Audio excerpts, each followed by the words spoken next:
Welcome दोस्तों, आपका स्वागत है एग्जाम सार स्टडी चैनल में। दोस्तों, आज की क्लास भारतीय राष्ट्रीय आंदोलन की एमसीक्यू की सेकंड क्लास है, जो पिछले वर्षों में आए हुए प्रश्नों पर आधारित है, जो एग्ज़ाम की दृष्टि से विशेष महत्वपूर्ण है। चलिए, ज़्यादा समय ना लेते हुए हम प्रश्नों की तरफ चलते हैं। आपका फर्स्ट एमसीक्यू है आपके सामने। फर्स्ट एमसीक्यू है, महात्मा गांधी ने सन 1930 में सिविल अवज्ञा आंदोलन कहाँ से प्रारंभ किया था? तो फर्स्ट आपका ऑप्शन है वो है साबरमती आश्रम। सेकंड आपके पास ऑप्शन है वो है आपका पोरबंदर। थर्ड आपके पास ऑप्शन है वो है अहमदाबाद। और लास्ट आपके पास जो ऑप्शन है डी नंबर वो है दांडी। तो आपका जो आंसर है इसका डी सही है, दांडी। इससे संबंधित जो तथ्य हैं एक बार उनको जान लेते हैं। महात्मा गांधी 12 मार्च 1930 को साबरमती आश्रम से 80 सहयोगियों के साथ पैदल चलकर 24 दिनों में लगभग 390 किलोमीटर की यात्रा कर दांडी गुजरात के नवसारी जिले में स्थित पहुँचे, जहां 6 अप्रैल 1930 को उन्होंने नमक कानून भंग कर सविनय अवज्ञा आंदोलन प्रारंभ किया। क्वेश्चन नंबर नेक्स्ट पे चलते हैं। क्वेश्चन नंबर सेकंड, 1942 में भारत छोड़ो आंदोलन प्रारंभ करने के लिए कौन सा मुख्य कारण था? फर्स्ट आपका है क्रिप्स मिशन की विफलता। सेकंड आपका ऑप्शन है अंग्रेजों का विश्व युद्ध सेकंड में उलझ जाना। थर्ड आपका ऑप्शन है लोगों में घोर बेचैनी। और लास्ट आपका ऑप्शन है साइमन कमीशन की रिपोर्ट। तो इसका जो आंसर है वो आपका है फर्स्ट, क्रिप्स मिशन की विफलता। इससे संबंधित जो तथ्य है एक बार चलिए उनको भी जान लेते हैं। क्रिप्स मिशन 1942 की विफलता ने अंततः भारत छोड़ो आंदोलन को जन्म दिया। 7 से 8 अगस्त 1942 को बम्बई के ऐतिहासिक ग्वालिया टैंक में अखिल भारतीय राष्ट्रीय कमेटी की वार्षिक बैठक, जिसकी अध्यक्षता में अबुल कलाम आज़ाद ने की, जिसमें वर्धा प्रस्ताव भारत छोड़ो की पुष्टि हुई। थोड़े बहुत संसाधनों के बाद 8 अगस्त 1942 को प्रस्ताव स्वीकार कर लिया गया और 9 अगस्त 1942 को भारत छोड़ो आंदोलन प्रारंभ हुआ। क्वेश्चन नंबर नेक्स्ट पे चलते हैं। क्वेश्चन नंबर 3 आपके सामने है, भारत छोड़ो आंदोलन के दौरान समानांतर सरकार का गठन कहाँ किया गया? फर्स्ट आपका ऑप्शन है वो है वाराणसी। सेकंड आपका ऑप्शन है वो है लखनऊ। थर्ड आपका ऑप्शन है वो है आपका इलाहाबाद। और फोर्थ आपका ऑप्शन है वो है बलिया। तो इसका जो आंसर है वो आपका है डी, बलिया। इससे संबंधित जो तथ्य एक बार उनको भी जान लेते हैं। वर्ष 1942 के भारत छोड़ो आंदोलन के दौरान देश के कई क्षेत्रों में समानांतर सरकारें स्थापित की गई। बलिया उत्तर प्रदेश उन क्षेत्रों में से था जहां एक समानांतर सरकार का गठन किया गया था। यहाँ की सरकार का नेतृत्व चित्तू पांडे ने किया। बलिया के अतिरिक्त बंगाल के तामलुक जातीय सरकार, महाराष्ट्र के सितारा, बंगाल के तामलुक जातीय सरकार, महाराष्ट्र के सतारा प्रति सरकार एवं उड़ीसा के तलचर में भी भारत छोड़ो आंदोलन के दौरान समांतर सरकारें गठित की गईं। चलिए क्वेश्चन नंबर नेक्स्ट पे चलते हैं। क्वेश्चन नंबर 4 आपके सामने है, पूर्ण स्वराज की शपथ कांग्रेस के किस अधिवेशन में ली गई? फर्स्ट नंबर ऑप्शन आपका है कलकत्ता। सेकंड आपका ऑप्शन है इलाहाबाद। थर्ड आपका ऑप्शन है लाहौर। और फोर्थ आपका ऑप्शन है मद्रास। तो पूर्ण स्वराज्य की जो शपथ है वो लाहौर में ली गई थी। क्वेश्चन नंबर 4 का सी आंसर सही है। इससे संबंधित जो तथ्य एक बार उन पर देख लेते हैं। कांग्रेस का 40वां अधिवेशन दिसंबर 1929 ईस्वी में जवाहरलाल नेहरू की अध्यक्षता में लाहौर में हुआ था।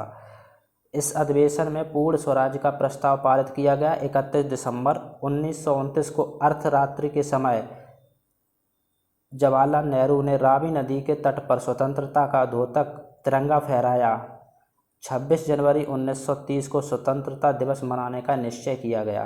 क्वेश्चन नंबर नेक्स्ट 5 पे चलते हैं। क्वेश्चन नंबर 5 आपके सामने है, स्वतंत्र भारत में निम्नलिखित में से कौन सी महिला किसी राज्य की पहली राज्यपाल थी? फर्स्ट आपका ऑप्शन है वो है श्रीमती सरोजनी नायडू। सेकंड आपका ऑप्शन है श्रीमती सुचेता कृपलानी। थर्ड आपका ऑप्शन है Shrimati Indira Gandhi.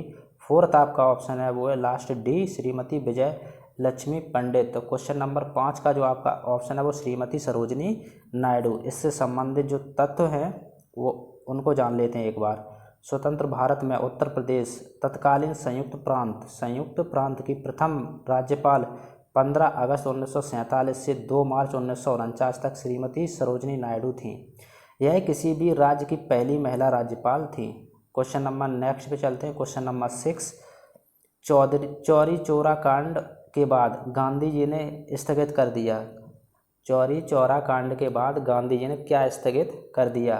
First number option है आपका सविनय अवज्ञा आंदोलन, सेकंड है आपका खिलाफत आंदोलन, थर्ड आपका है असहयोग आंदोलन, फोर्थ आपका है भारत छोड़ो आंदोलन। तो इसका जो आंसर है वो आपका सी है, असहयोग आंदोलन। क्वेश्चन नंबर 6 से संबंधित जो तथ्य हैं एक बार उनको जान लेते हैं। चौरी चौरा कांड 4 फरवरी 1922 के बाद गांधी जी ने असहयोग आंदोलन को स्थगित कर दिया। क्वेश्चन नंबर नेक्स्ट पे चलते हैं। Question number 7, Cripps mission Bharat में कब आया? 1945 में, 1940 में, 1946 में, 1942 में। तो इसका जो आंसर है वो आपका है 1942। इस प्रश्न से संबंधित जो तथ्य हैं चलिए एक बार उनको भी जान लेते हैं। स्टैफोर्ड क्रिप्स के नेतृत्व में क्रिप्स मिशन भारतीय नेताओं से वार्ता हेतु मार्च 1942 में भारत आया। क्वेश्चन नंबर नेक्स्ट पे चलते हैं। क्वेश्चन नंबर 8, 1939 में सुभाष चंद्र बोस किसे हराकर कांग्रेस पार्टी के अध्यक्ष चुने गए?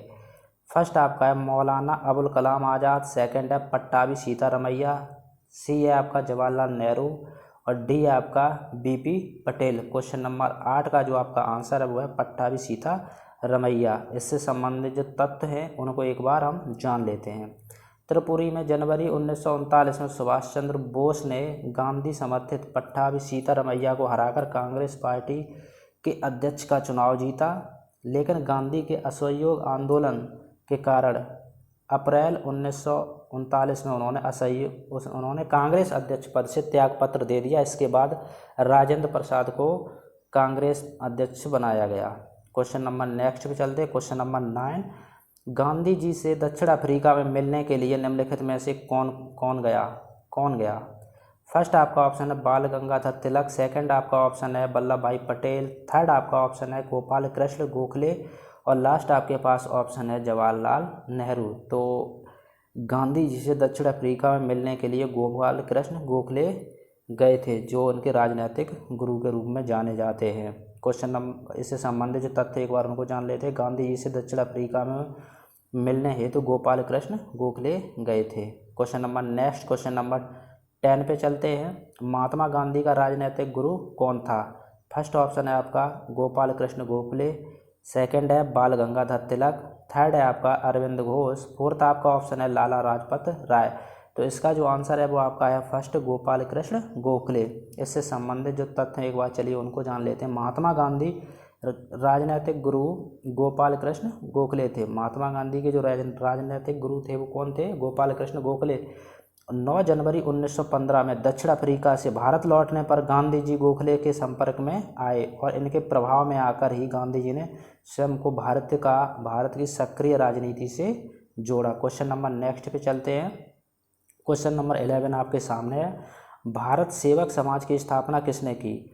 फर्स्ट ऑप्शन है गोपाल कृष्ण गोखले, सेकंड है दादा भाई नौरोजी, थर्ड है बाल गंगाधर तिलक और फोर्थ ऑप्शन है आपका सुरेंद्र नाथ बनर्जी। तो इसका जो आंसर है वो आपका फर्स्ट है गोपाल कृष्ण गोखले। इससे संबंधित जो तथ्य एक बार उनको जान लेते हैं। भारत सेवक समाज सर्वेंट्स ऑफ इंडिया सोसाइटी की स्थापना गोपाल कृष्ण गोखले ने पुणे महाराष्ट्र में 1905 ईस्वी में की थी। इससे चलिए क्वेश्चन नंबर नेक्स्ट पे चलते हैं। क्वेश्चन नंबर 12 आपके सामने है। पूना समझौता 1932 किसके बीच हुआ था? नेहरू और अंबेडकर, गांधी और नेहरू, मालवीय और अंबेडकर, गांधी और नेहरू।